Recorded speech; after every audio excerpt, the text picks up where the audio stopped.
America ने कहा कि सीज फायर कर दिया है हमने, और बाद में मोदी सरकार ने मान लिया उस सीज फायर को।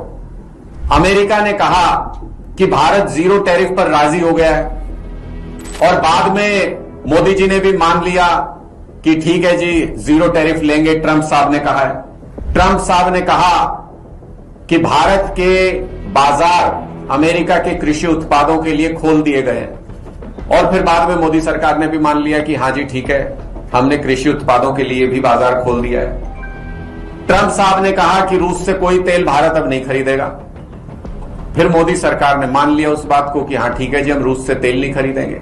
अब अमेरिका खुलेआम कह रहा है कि 30 दिन की इजाजत हमने दे दी है, उसकी इतनी हिम्मत हो गई, और मोदी सरकार चुप बैठी है क्योंकि उन्होंने इस बात को स्वीकार कर लिया कि हां जो अमेरिका कह रहा है वो ठीक है। हमारे मेहमान को एक शांतिपूर्ण ज्वाइंट एक्सरसाइज में शामिल होने के लिए आए हुए नेवल शिप को अमेरिका ने हिंद महासागर में उड़ा दिया, और मोदी जी ने चुपचाप इसको भी स्वीकार कर लिया।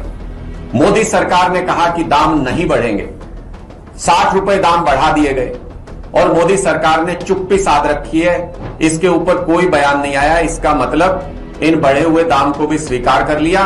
अब लोगों को डर इस बात का लग रहा है कि क्या आने वाले दिनों में आजकल में पेट्रोल और डीजल के दाम भी इसी तरह से बढ़ जाएंगे, हमारे ऊपर थोप दिए जाएंगे। आखिर देश चला कौन रहा है?